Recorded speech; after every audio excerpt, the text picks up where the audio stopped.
Today is for dads. Yes, it is. So happy Father's Day.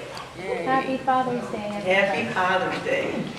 Now that's whether you're celebrating your dad or another father figure in your life, as Reverend Lena described, she's a father figure for her son. There's a lot of us that have had people that were not male necessarily, that were our father figures. And this is whether your father is passed or whether it's you that is being celebrated. By the way, I need Sun Dragon here right now. Where's Sun Dragon when I need him, Dina? Where is he? We need him, absolutely. Yeah, I know. So, what kind of shoes do frogs wear? Open toe All right, that's like a little dad joke for Father's Day. Okay, there are other things going on aside from Father's Day, like the summer solstice, longest day of the year, longest day of sun, where we're going to have a lot of rain, but here we go. Now, we just also commemorated Juneteenth, which I can't let that pass by without just commemorating the fact that it was in 1865, 2 years after the Civil War was over, after the Emancipation Proclamation.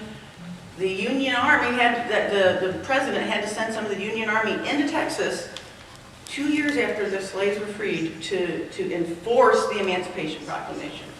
So we are commemorating that happened, and now we hope that we're better. And also, today's my mom's heavenly birthday, her 4th in heaven. She would have been 97 if she was still on earth. And as Reverend Polly mentioned, the World Cup. Now, I have not watched a single soccer game of the World Cup, but I sure have watched the joyous revelry of these folks that are coming from other countries and just astounded by how wonderful the United States is, actually. If we just get rid of all the politicians, they're being treated well, they're loving seeing the open spaces and how much people are really embracing them. And did you see the latest about this? The Hidden Valley Ranch issue? Oh, yeah. Okay, the TSA, they are freaking out over Hidden Valley Ranch. They don't have it, I guess, in many parts of the world, and they love it. So they're trying to bring it home, and the TSA literally had to submit a thing telling fans that are trying to go fly out, don't put your Hidden Valley Ranch in your carry-on. It's a liquid. Check your Hidden Valley Ranch. That's how they deal with it. I thought that was pretty fun, actually.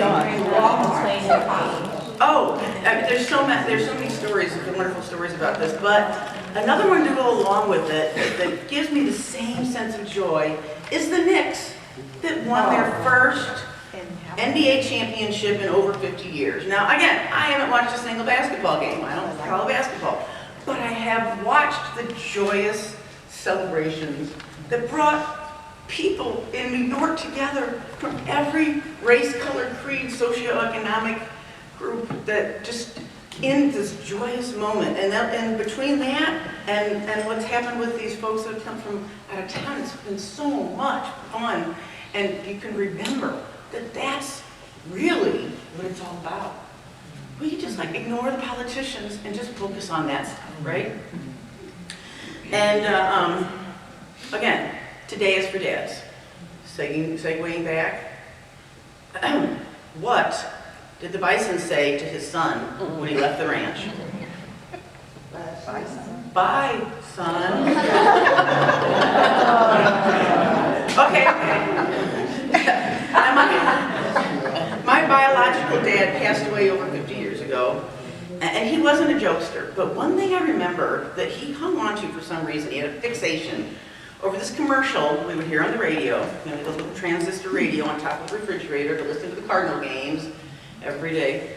But there was a commercial for in the 1970s, when he was still with us, for Pennzoil Racing Motor Oil. And this famous racer, Mike Fonz, world champion drag racer, did this commercial, and he said, Pennzoil is always by my side. My dad just wanted so bad to ask him why he didn't put the Pennzoil in his car instead of keeping it by himself. That's as close to a dad joke as I got from my dad. But I remember that even though he's been gone for over 50 years. And I still, to this day, feel his constant and steadfast love. Feeling that security is part of who I am. And thank you for all the dads that have shown up. Again, whether it's a biological father or someone else that fills that father role, that male role model. Once you've learned to be that male role model that maybe you missed, once you learn to be that for yourself or for those around you, that's the lesson that your dad left you with, if he wasn't there for you. And I think Reverend Lee was a good depiction of that. Thank you. My dad was reliable and he was hardworking. So I feel very gifted, even though he was gone by the time I was 15 and I had 2 younger brothers. So we retain these gifts from our loved ones, even when they're not physically here. These parts of them that they left behind. Those characteristics that feel positive or not. But to me, this really confirms that death is not a failure. They did what they came here for, good, bad, or indifferent. Now, most spiritual traditions actually reinforce this idea that death is not a failure. The traditional Christians, of course, that transition into eternal life through Christ. And we know Christ is within, so we're talking about all of us. John 11:25 says, I am the resurrection and the life. Whoever believes in me will live, even though they die. And everyone who lives and believes in me will never die. And if Christ's consciousness is within us, and we believe in ourselves, isn't that what it's all about? And then Islam, to them, death is not the end, but a transition from the temporary world to the eternal life. And is seen as a separation of the soul from the body to allow the soul to return to Allah. And the Quran says, every soul shall taste death, and then to us you will be returned. You will be returned. Now, metaphysical, mystical Christianity, Kabbalah, Sufism, all these modern metaphysics, things that are similar to us, they share the belief that death is not a failure because consciousness does not end. It changes state. And that's why we can still feel these loved ones and feel what they left with us and maybe feel something from them even today. The body, they look at the body, we typically look at the body as a temporary garment that is, simply death is the moment that we take it off. How many times have we said earth suit or skin suit? We're wearing our skin suit, our earth suit right now. And of course the Buddhists, the Taoists, the Hindus, their perspectives consider it sort of a cycle of return. For them, death is part of the natural rhythm, like exhaling and inhaling. It's just part of the natural rhythm. And it's the pause, but I love this the way they said this. Death is the pause between the movements, not the collapse of the dance. For those of you who are dancers, you might really relate to that. Death is the pause between the movements, not the collapse of the dance. And of course, Buddhists believe that because death is inevitable, that we need to prepare for it.